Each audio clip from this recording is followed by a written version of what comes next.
everyone. Thank you, NAREDCO and Theatre, for giving this opportunity to me for presenting on the rules, what has been formed and what are going to be the possibilities here. We heard, architects telling about a lot of FSI generating new designs, new concepts, new elevation. But whatever you're going to design FSI, this CFO is going to restrict you everywhere. So you better need to have a lot of clarity on this, that what are permissibles and what is not permissible. Moving ahead, the first thing that the CFO started this year was new imposition of fire service fee, which was actually been approved on 2nd June 2023 last year, but this was imposed this year, and the effect of this was taken from 30th May 2023. Now this fire service charges, what is this fire service charges? This is the fire service charges that is paid on a percentage that has been decided by the CFO department or the fire department, and it is on the construction ready reckoner rate, which is 30,250 per square meter common across Mumbai.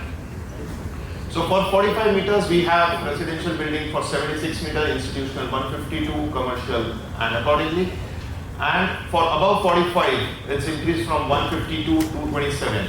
Now what is all covered in residential is mentioned here. I will not go much into this detail. Along with this, what happened?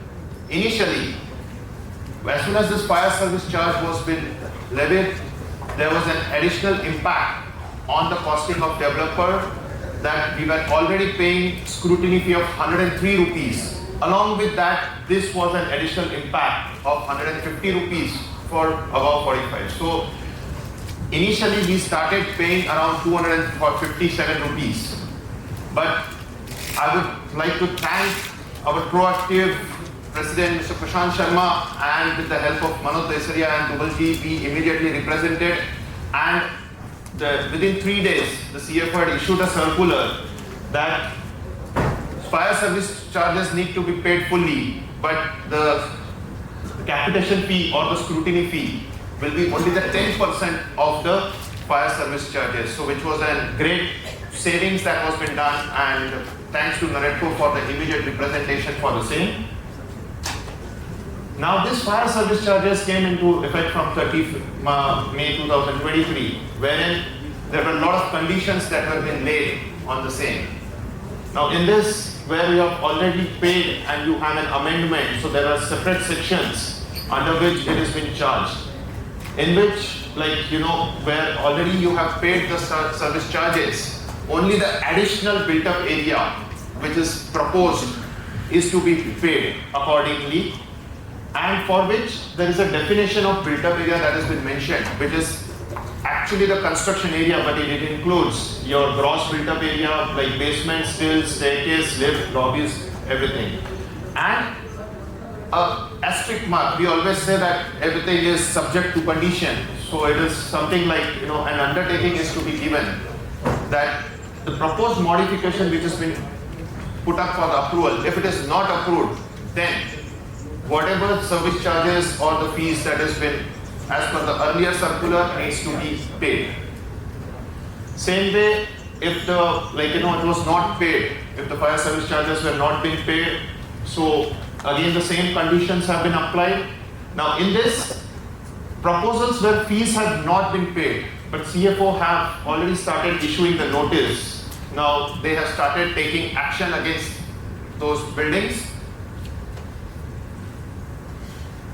There were series of meetings that has happened between the industry and the department, and a lot of reforms that were being brought into the industry. So the first biggest change is the glass vision panel. Now when you are actually giving a fire lift, so initially a glass vision panel that was been compulsory to be a part of that fire evacuation lift, and honestly there were no major manufacturers of this lift, so only 2 of them were ruling the entire industry.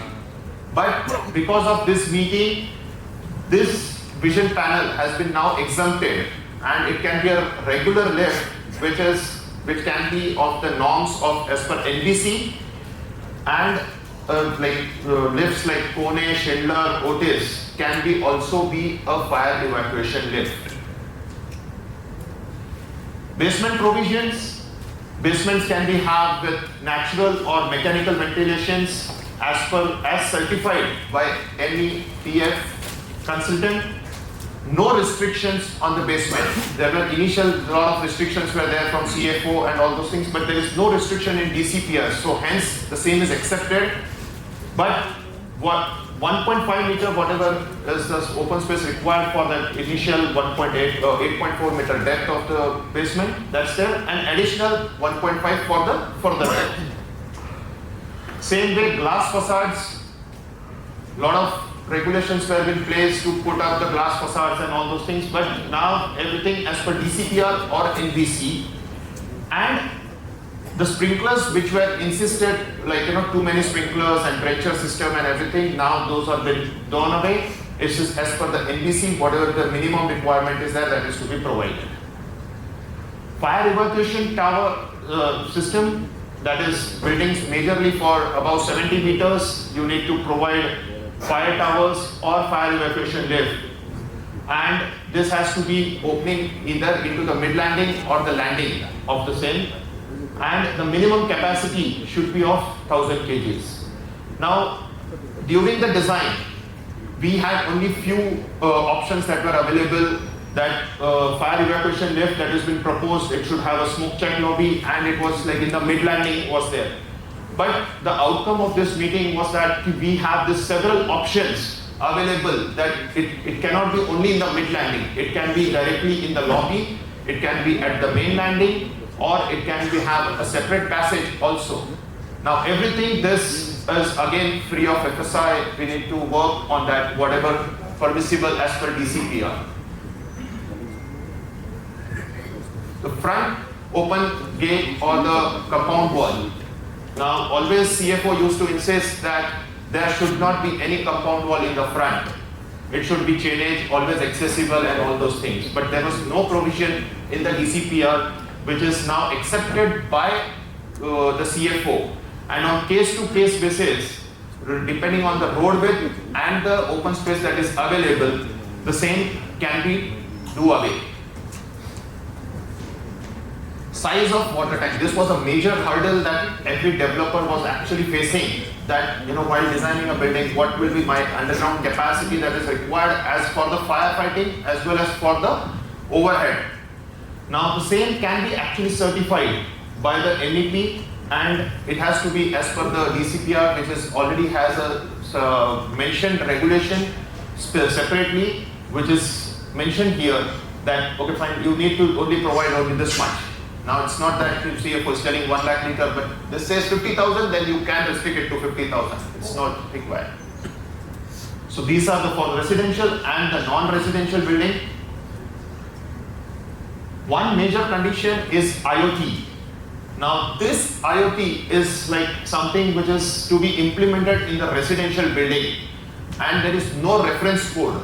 Means even the government is still not having exactly the reference code for this. But this has still been implemented, and this was not been accepted by the CFO. They said they want it. But if smart meters have been provided by the electric supplier, power supplier, then you can do away with this. Bus bar, which is typically in the meter room, compulsory for above 70 meters. One major thing is that every drawing we used to see that there is an FRD that has been shown in front of kitchen, which was not required. Many of us, we don't have a door at the kitchen. Now, CFO was insisting it, but because of this meeting, we are do away with this. We don't require any door for the kitchen. And the ventilation that is required in the lobby, so there were specific requirements of CFO, we need to provide this much and all those things, but now it is directly a minimum 1 square meter or 2.5% of the lobby. And we can achieve this with a longer in the height window with minimum width of 1 meter. Fire escape staircase. Now this was something when the circular, there was a directive that has been issued by that the premium on the fire escape staircase has been waived off. Now many of them actually thought that it was a second staircase, two staircase that you're providing at 70 meters and all those things. But the regulation says something different. It says that whatever has been as per the building height above 70 meters, two enclosed staircases shall be provided. And along with that, the 48.5AE says that the fire staircase that is required other than this mandatory staircase is free of FSI and free of premium. So typically not the second staircase, it's whatever is mandatory over and above that becomes your free of FSI. Thank you.